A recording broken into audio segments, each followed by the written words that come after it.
We all know that Minnesota has weather that can get pretty uncomfortable to say the least.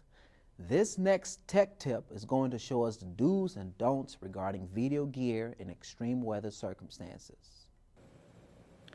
Extreme weather is always tough on gear. Here are some hints for both hot and cold weather. First, let's start with batteries. We don't give a lot of thought to how our batteries are affected by the cold, but camcorder batteries operate less efficiently as they grow colder. For this reason, plan on having a much shorter battery life when shooting outside. To compensate, have more batteries ready to go. When operating batteries in 32 degrees Fahrenheit, usable time decreases by 10%. Think of keeping your batteries someplace warm while on your shoot, possibly inside your jacket pocket. Another essential for filming, but very little thought of, is tape. Cold temperatures make videotape brittle, so there's a chance that your tape will break if the weather is extremely cold. But temperature extremes, both hot and cold, can cause your tape to expand and contract. These physical distortions in the tape can cause unwanted anomalies in the image being recorded. It is best to make sure you're not taping in too hot or too cold of temperatures. Some rules for the camcorder. Never leave a camera in a car in the sun. With the sun shining in a window, your car can heat up quite nicely. The maximum temperature either the PD-170 or the DSR-250 can be exposed to is 140 degrees Fahrenheit. When operating either the PD-170 or the DSR-250, keep in mind the maximum high temperature is 104 degrees Fahrenheit and the coldest the camera can operate in is 32 degrees Fahrenheit. When you move from cold air to warm, your lens may frost over. This is called condensation. If condensation does occur, open the memory compartments, battery compartments, and the tape compartments, take out everything not attached, and keep them open until they are dried out. Wait a few minutes for the camcorder to warm to room temperature before resuming the shoot. Don't get impatient and wipe everything off.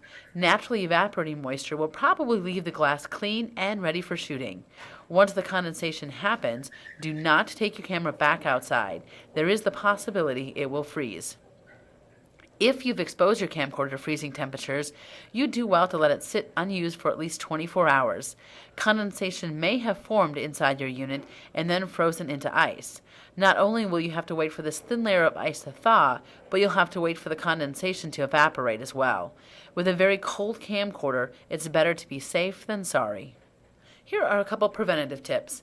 If it feels too hot or humid outside for you to be comfortable, then leave your camcorder at home. Don't use your camcorder soon after taking it from a cool climate into a very warm, humid one. The extreme temperature change is practically an invitation for condensation to form. Is it dusty or dirty where you are? Put the camcorder away. Be careful, especially when opening your camcorder's tape door in dusty or wet environments. Opening the tape door, even for a moment, allows the elements to have access to the inner workings of your camcorder. If you plan to tape an event outside in the rain or dust, make sure to use something to protect the camera. You can purchase specially designed covers for your camera, or you could use a plastic bag. Make sure to leave a slot for your hand to get inside to operate the controls. Also, make sure to seal it tight and that there are no parts of the camera exposed to the weather. Put your tape and batteries on the camera before going outside, and leave a hole for the lens so you don't shoot through the plastic. Even clear plastic will distort the image. If you're using an SPNN camera, please remember that even if you follow these tips and you use the camcorder in these elements, you are still responsible for the welfare of the camera.